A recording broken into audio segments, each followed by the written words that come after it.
அஸ்ஸலாமுஅலைக்கும் and welcome to Ramnath கைமணம். எல்லோரும் எப்படி இருக்கீங்க? சூப்பராக இருக்கீங்களா? நான் வீடியோ அப்லோட் பண்ணி கொஞ்சம் நாள் ஆகிடுச்சு. ரொம்ப சாரி. இங்கே இப்போ ஸ்கூல்லாம் புது இயர், ஸோ புது கிளாஸஸ்லாம் ஸ்டார்ட் ஆகிட்டுருக்கு. நியூ புக்ஸ், அப்புறம் ஸ்கூலில் போய் புக்ஸ்லாம் எடுக்கிறது அப்படின்னு பிஸியாக போயிட்டுருக்கு லைஃப். அதனால் என்னால் வீடியோ எதுவும் அப்லோட் பண்ண முடியல. அதனால் இன்றைக்கி நான் ஒரு சூப்பரான ரெசிபி அப்லோட் பண்ண போகிறேன். வீடியோ ஃபுல்லாக பாருங்கள். நம்ம இன்றைக்கி என்ன செய்ய போகிறோன்னா வாணியம்பாடி பிரியாணி செய்ய போகிறோம். ரொம்ப டேஸ்டியான ஒரு ஃபேமஸான பிரியாணி. ஸோ இந்த ரெசிபி எப்படி செய்கிறதுன்னு பார்க்கலாம்.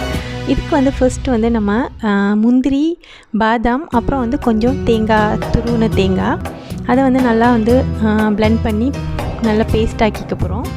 நான் பாதாம் ஒரு 12 பாதாம் எடுத்திருக்கேன். அண்ட் கேஷ்யூமே முந்திரியுமே ஒரு 12 தான் எடுத்திருக்கேன். இன்னும் ஒரு 2.5 கரண்டி துருவின தேங்காய். அப்புறம் இதுக்கு நம்ம மிளகா பேஸ்ட் அரைக்கணும். ஸோ மிளகா காஞ்ச மிளகா நான் ஒரு 10 கிட்ட சுடு தண்ணியில் ஊற வச்சு அதையும் நல்லா பேஸ்ட் ஆக்கிட்டேன். இப்போ நம்ம தாளிச்சிடலாம். தாளிக்கிறதுக்கு நார்மலாக நம்ம நெய்யும் அப்புறம் நான் கொஞ்சம் ஆயிலும் ஆட் பண்ணிட்டேன். அதில் நம்ம எப்போவும் மாதிரி பட்டை, கிராம்பு, ஏலக்காய் எல்லாம் சேர்த்துட்டு பிரிஞ்சி இலை அதெல்லாம் நல்லா வாசம் வர வரைக்கும் தாளிச்சிக்கலாம். அது கூட நான் ரம்ப இலை ஆட் பண்ணியிருக்கிறேன், பண்டன் லீஃப். அது இருந்தால் நீங்கள் ஆட் பண்ணிக்கோங்க, இல்லைன்னா பிரச்சனை இல்லை, ஸ்கிப் பண்ணிடலாம். அதுக்கப்புறம் இதுக்கு நம்ம சின்ன வெங்காயத்தை நல்லா பேஸ்ட் ஆக்கி அதில் ஆட் பண்ண போகிறோம். நான் ஒரு கப் அளவு சின்ன வெங்காயத்தை நல்லா பிளெண்டர் பண்ணி இதில் ஆட் பண்ணிட்டேன்.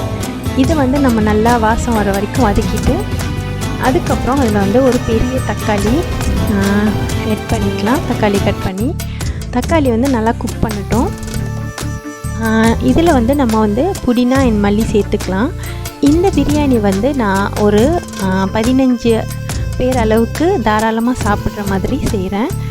நீங்கள் இன்னும் கம்மியான அளவில் செய்கிறதுனா நீங்கள் ஜஸ்ட் இன்க்ரீடியன்ட் கொஞ்சம் குறைச்சிக்கலாம். ஜஸ்ட் அது மட்டும் நம்ம அட்ஜஸ்ட் பண்ணிக்கிட்டால் போதும். இப்போ நம்ம புதினா மல்லிலாம் ஆட் பண்ணிவிட்டு நல்லா கிண்டிக்கணும். என்கிட்ட மல்லி இலை இல்லை, ஸோ புதினா மட்டும்தான் ஆட் பண்ணியிருந்தேன். உங்கள்கிட்ட இருந்ததுன்னா ஆட் பண்ணிக்கோங்க, அதுவும் இன்னும் நல்லா வாசமாக இருக்கும். அப்புறம் நம்ம அரைச்சி வச்சுருந்த ட்ரைட் சில்லி, காஞ்ச மிளகா பேஸ்ட் இதில் ஆட் பண்ணிடலாம். இதுக்கு நம்ம எந்த மசாலாவும் யூஸ் பண்ண போகிறதில்ல. இந்த பேஸ்ட் மட்டும்தான் இதோட மெயினான மசாலா. நம்ம அரைச்சோம்ல அந்த முந்திரி, பாதாம் அண்ட் தேங்காய் பேஸ்ட், அது ரெண்டும் தான் இதோட மெயினான இதோட வாசமும் அண்ட் ருசியும் கொடுக்குற இன்க்ரீடியன்ட்ஸ். இதில் நம்ம வேறு எக்ஸ்ட்ரா எந்த பிரியாணி மசாலாவுமே ஆட் பண்ண மாட்டோம். நான் கொஞ்சம் கம்மியாக தான் காஞ்ச மிளகாய் எடுத்திருந்தேன். ஸோ ரொம்ப காரம் சாப்பிட்டதுனால நீங்கள் நார்மலான காரம் சாப்பிட்றவங்கன்னா ஒரு 15 வரைக்கும் நம்ம ஆட் பண்ணிக்கலாம். நான் கொஞ்சம் கம்மியாக எடுத்தனால கலருக்காக கொஞ்சம் காஷ்மீரி ரெட் சில்லி பவுடர் மட்டும் இதில் ஆட் பண்ணிக்கிட்டேன். சிக்கன் நான் ஒரு 1 kg சிக்கன் இதில் யூஸ் பண்ணியிருக்கேன். நம்ம மட்டன் கூட யூஸ் பண்ணி இதே பிரியாணி செய்யலாம். மட்டன் ஃபஸ்ட்டே நம்ம ப்ரெஷர் குக்கரில் கொஞ்சம் வேக வச்சுட்டு இதில் ஆட் பண்ணிடலாம்.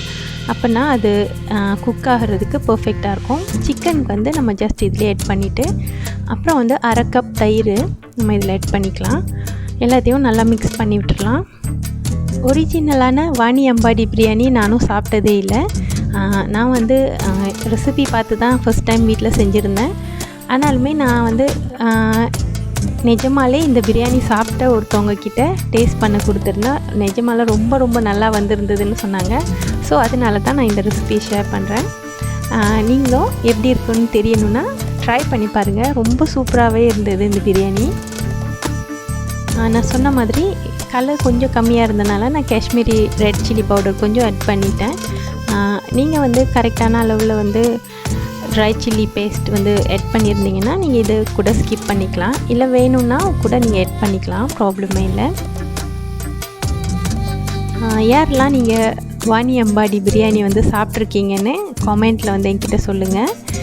அவ்வளோதான். நம்ம எல்லாத்தையும் நல்லா மிக்ஸ் பண்ணிவிட்டு இப்போ நம்ம என்ன ரைஸ் எடுத்துருக்கோமோ அந்த ரைஸ்க்கு நம்ம நார்மலாக எவ்வளோ தண்ணி ஆட் பண்ணுவோமோ அந்த அளவுக்கு தண்ணி இதில் ஆட் பண்ணிக்கலாம். நான் எடுத்துருக்கிற ரைஸ்க்கு நாங்கள் யூஸ்வலாக 1 கப் ரைஸ்க்கு 2 கப் தண்ணி யூஸ் பண்ணுவோம். ஸோ அந்த அளவுக்கு நான் தண்ணியை இதில் ஆட் பண்ணிட்டேன். அரிசியை வந்து நம்ம ஃபர்ஸ்ட்டே ஊற வச்சுருக்கணும். நான் சொல்ல மறந்துட்டேன். நம்ம குக் ஸ்டார்ட் பண்ணுற முன்னாடியே நல்லா வாஷ் பண்ணி ஊற வச்சிடலாம். அப்போ தான் வந்து நம்மளோட பிரியாணி ரைஸ் வந்து நல்லா குக் ஆகி நல்லா வரும். அப்புறம் வந்து நம்ம அந்த ரைஸையும் ஆட் பண்ணிவிட்டு ஹை ஃப்ளேமில் நல்லா கொதிக்க விட்டுடலாம் ஒரு 5-7 நிமிஷத்துக்கு. அதுக்கப்புறம் மீடியம் ஃப்ளேமில் வச்சிடலாம்.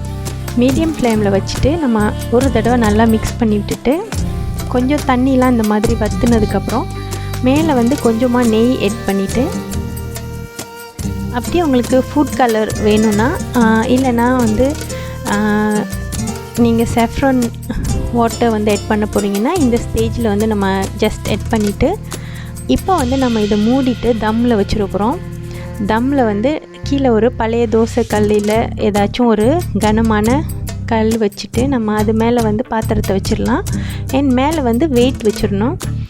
வெயிட் வச்சு நம்ம மூடி நல்லா 10 நிமிஷத்துக்கு லோ ஃப்ளேமில் வச்சு தம்மில் போட்டுருங்க.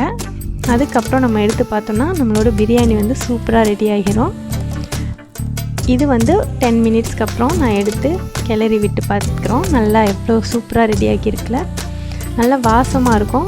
நிறைய இன்க்ரீடியன்ட்ஸ்லாம் இல்லை, நிறைய மசாலாலாம் இல்லை, பட் ரொம்ப ரொம்ப டேஸ்ட்டாக இருக்கும் இந்த பிரியாணி. டிஸ்கிரிப்ஷனில் இந்த ரெசிபியோட டீட்டெயிலான இன்க்ரீடியன்ட் லிஸ்ட் அண்ட் அளவு எல்லாமே நான் கொடுக்குறேன். தேவைப்படுறவங்க வந்து செக் பண்ணிக்கோங்க. நாங்கள் வந்து இன்றைக்கி இந்த பிரியாணி வந்து ஸ்பெஷலாக செஞ்சு வாழை இலையில் எல்லோரும் சாப்பிட போகிறோம். ஸோ நீங்களும் வந்து இந்த பிரியாணியை ட்ரை பண்ணி பார்த்துட்டு எப்படி வந்ததுன்னு என் கூட காமெண்ட்டில் வந்து ஷேர் பண்ணிக்கோங்க. இந்த வீடியோ உங்களுக்குலாம் பிடிச்சிருக்குன்னு நம்புகிறேன். ஸோ பிடிச்சிருந்ததுன்னா லைக் பண்ணுங்கள், உங்கள் ஃப்ரெண்ட்ஸ் அண்ட் ஃபேமிலி கூட ஷேர் பண்ணிக்கோங்க. நம்ம சேனலை சப்ஸ்கிரைப் பண்ணலைன்னா ப்ளீஸ் சப்ஸ்கிரைப் பண்ணிக்கோங்க. நெக்ஸ்ட் வீடியோவில் உங்கள் எல்லோரையும் சந்திக்கிற வரைக்கும் எல்லோரும் டேக் கேர், பாய், அஸ்ஸலாமு அலைக்கும்.